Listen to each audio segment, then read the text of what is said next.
Lomas and I'm the makeup ambassador for Be. I'm going to show you how to be creative with volume 4 of the Art Edition palette.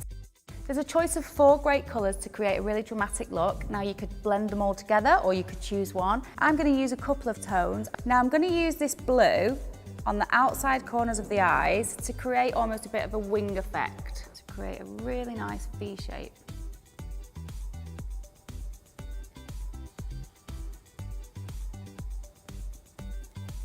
I'm going to apply some underneath the eye as well. Just look up for me. Do you use a thinner brush for that? Yeah, use a thinner brush, but you want to elongate the eye from the corner all the way in so that it's like a fluid line. You want the lower line to blend into the top line. So it starts from there and fluidly moves along. I'm going to use a silver tone with a fluffy brush and do a light wash all over the lower lid, blending into that navy blue. How come you would use a fluffy brush? Just so that you get a much lighter coverage. Okay. The fluffier your brush, the thinner the coat of colour. Could you also spray it with water? I've heard that you can spray it with water and then dab it on. Doesn't it make it more intense? Yeah, do you know what? If you use any eyeshadow wet, you can create like a liquid. Okay. So I'm actually going to use the darkest silver tone as a liquid eyeliner. So I've dipped my brush into water. I'm just gonna apply eyeshadow onto that brush. Smooth it off onto the back of your hand. You can see you're getting a really nice paste there. And I'm gonna apply this right by the lash line.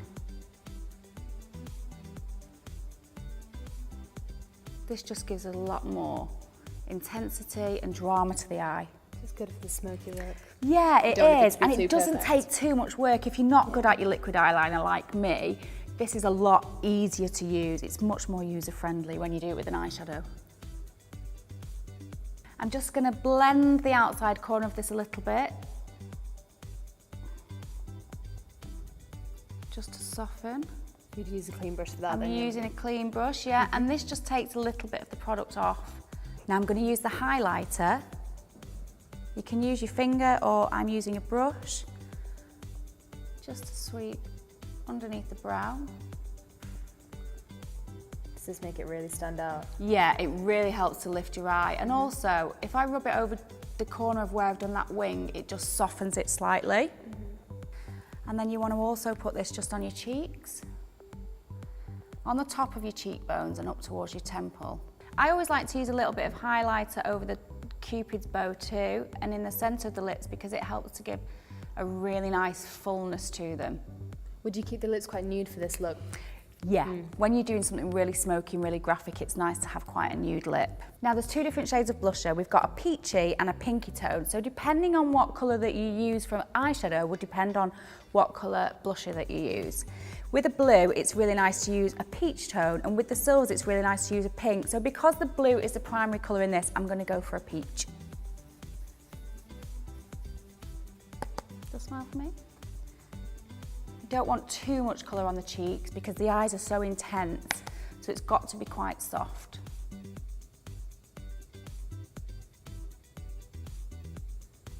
Again, because we've done such a dramatic eye, I want to use a fairly neutral tone lip. So I'm going to go for the lighter tone, which is Doll's House.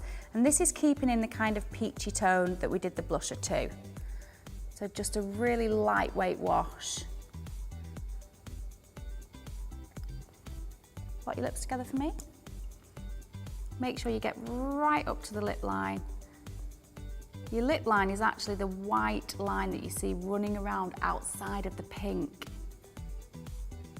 So always make sure you make full use of the space that you've got. And I'm going to finish this look with lots of mascara and a navy blue kohl pencil inside the waterline. Always soften the pencil on the back of your hand first. What does that do? It just helps to warm the colour so it'll transfer a lot easier onto the eye. Just look up for me.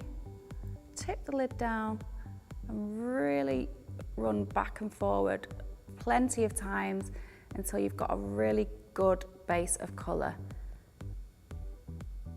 Do you put it on the top one too? Yes, I do.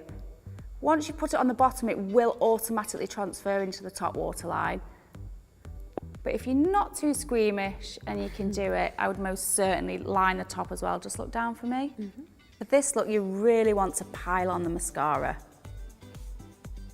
Kind of like a rock chick look, isn't it? Yeah, definitely. I mean, you can do a lot more of a subtle version of it, but I've really wanted to go for it and be creative on this one. You put them on the bottom as well. Always, yeah. When you've got a really dark smoky eye, it's really important that you put mascara on the bottom. Because you've got such dark eyeshadow, you really need to define where the lashes start and stop. So mascara is the best way to do that. Otherwise, it can just end up looking all a bit too dark. So Chloe's ready for her evening out. And the best thing about this palette is you can be as creative as you want and make the look individual to you.